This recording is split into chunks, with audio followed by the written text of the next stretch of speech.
విచక్షణ అధికారాన్ని ఉపయోగించి రాష్ట్రాలకు చేయాల్సిన పనులు, రైల్వే లైన్లు కానీ, నేషనల్ హైవేస్ కానీ, మెట్రో విస్తరణ కానీ, మూసీ నది లాంటి కీలకమైన ప్రాజెక్టులు కానీ, సాగునీటి ప్రాజెక్టుల్లో జాతీయ ప్రాజెక్టులు కానీ ఏ ఒక్కటి కూడా తెలంగాణ రాష్ట్రానికి ఇవ్వలేదు. గుజరాత్కు సబర్మతి నది రివర్ ఫ్రంట్కు నిధులు ఇస్తారు, ఉత్తరప్రదేశ్కు గంగా నది రివర్ ఫ్రంట్కు నిధులు ఇస్తారు, ఢిల్లీకి యమునా నది రివర్ ఫ్రంట్కు నిధులు ఇస్తారు, కుంభమేళాకు 1000 కోట్ల రూపాయలు ఉత్తరప్రదేశ్కు నిధులు ఇస్తారు.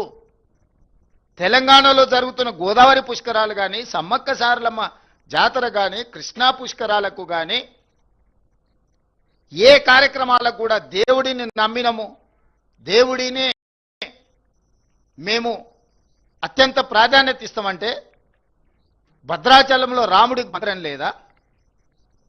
సమ్మక్క సారలమ్మ గిరిజనుల దేవతలు లేరా? బాసర మందిరం లేదా? వేములవాడ రాజన్న మందిరం లేదా? వీటికి ఏమైనా ప్రత్యేకంగా కిషన్ రెడ్డి గారు, బండి సంజయ్ గారు, మీరు ప్రాతినిధ్యం ఒక ప్రత్యేకమైన ప్యాకేజ్ మనకి ఇచ్చిండు, ఈ 12 సంవత్సరాలలో ఈ నిధులు తెచ్చినామని ఏదైనా చెప్పగలరా? రూపాయల నష్టం జరిగితే 10 సార్లు పోయి కలిసి వచ్చిన, ఎవరు ఎన్నెన్నా ఎవరు ఎన్ని తెచ్చినా, రేవంత్ రెడ్డి మోడీకి అమ్ముడు పోయిండన్న ఆరోపణలు చేసినా కూడా రాజకీయ విజ్డమ్ను వాడి ముఖ్యమంత్రిగా నా బాధ్యత 10 సార్లు తిరిగైనా సాధించుకోవాలంటే ఖమ్మం, హైదరాబాద్ నగరాలు వరదలలో కొట్టుకుపోయినప్పుడు 1 రూపాయి ఏమన్నా అదనంగా సాయం చేసిండ్రా? ఏ ప్రాజెక్టుకైనా 20 సార్లు తిరిగి వరంగల్ ఎయిర్పోర్ట్, ఆదిలాబాద్ ఎయిర్పోర్ట్ తెస్తే భూసేకరణ మన మీదనే పెట్టిండ్రు. 100 కోట్లు నేను నిధులు ఇచ్చి భూమి సేకరణ భూమి వాళ్ళకి ఇచ్చిన. ఇప్పుడన్నా వరంగల్ ఎయిర్పోర్ట్ కట్టండి, తెలంగాణకు ఉన్నది ఒకే ఒక్క ఎయిర్పోర్ట్ శంషాబాద్. మీరు ఆంధ్రప్రదేశ్లో తీసుకోండి, కర్నూలు ఉంది, కడపలు ఉంది, తిరుపతిలో ఉంది, పుట్టపర్తిలో ఉంది, విజయవాడలో ఉంది, రాజమండ్రిలో ఉంది, వైజాగ్లో ఉంది. ఇంకా నిన్నమన్న అదనంగా ఒక పక్కనున్న ఆంధ్రప్రదేశ్లో 7-8 ఎయిర్పోర్ట్లు ఉన్నాయి, కర్ణాటకలో మహారాష్ట్రలో అసలు లెక్క పెట్టనన్ని ఎయిర్పోర్ట్లు ఉన్నాయి. మొత్తం తెలంగాణ రాష్ట్రానికి ఉన్న ఏకైక ఎయిర్పోర్టు శంషాబాద్ ఎయిర్పోర్టు. ఉన్నం బేగంపేట ఎయిర్పోర్టును కూడా మూసేపించిండ్రు. ఇవాళ బేగంపేటలో అసలు ఫ్లైట్లు దిగడానికే లేదని ఆర్డర్స్ ఇచ్చారు. ఇంత పెద్ద తెలంగాణ రాష్ట్రము ఇంత ఆదాయాన్ని కేంద్ర ప్రభుత్వానికి ఇస్తున్నప్పుడు కిషన్ రెడ్డి గారు, బండి సంజయ్ గారు 12 సంవత్సరాలల్లా మీరు ఒక్కసారైనా ఈ తెలంగాణ రాష్ట్రాన్ని అత్యంత వేగంగా అభివృద్ధి చేద్దాము, దీనికి మేము మోడీ దగ్గర నిధులు తెస్తామని మీరు ఏదైనా బాధ్యత తీసుకున్నారా? నరేంద్ర మోడీ గారు ఏదైనా స్పెషల్ ప్యాకేజ్ ఇచ్చినా, స్పెషల్ ప్రాజెక్ట్ ఇచ్చినా, స్పెషల్ డెవలప్మెంట్ స్పెసిఫైడ్ అథారిటీస్ ఏమని ఇస్తే మీరు సాధించినట్టు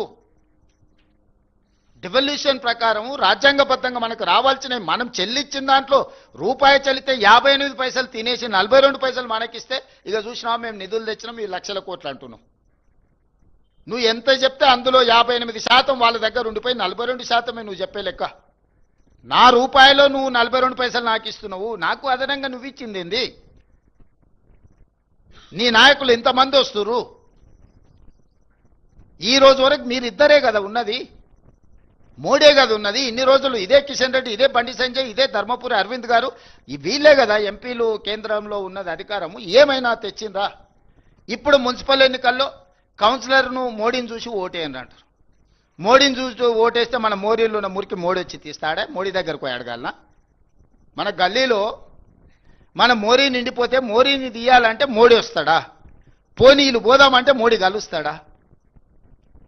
చారాన కోడికి బారాన మసాలా అయింది. ఈడ గల్లీలో మోరీ తీసుకోవడానికి మోడీని కలవాలంటే అసలు గల్లీ ఎలక్షన్కు మోడీకి ఏం సంబంధము? మోకాలికి బోడిగుండుకి లింకు పెట్టినట్టు గుండు అరగుండు కలిసి ఈరోజు ఇట్లాంటి మాటలు చెప్పడం ఏమన్నా సమంజసమా?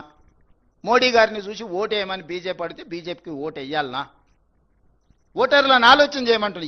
ఏమైనా నరేంద్ర మోడీ గారు, బండి సంజయ్ గారు, కిషన్ రెడ్డి గారు తెలంగాణ మీద ఏమైనా ప్రత్యేకమైన ప్రేమ చూపించరా? మన ఓట్లు వేయించుకోవడం, మన దగ్గర సీట్లు తీసుకోవడం తప్ప మనకి ఏమైనా ఇచ్చిండ్రా? ఇది భారతీయ జనతా పార్టీ యొక్క చరిత్ర. దీన్ని విశ్లేషించి వీళ్ళకి ఒక్కటే ఒక్కటి వీళ్ళ దేవుడు అసదుద్దీన్ ఓవైసీ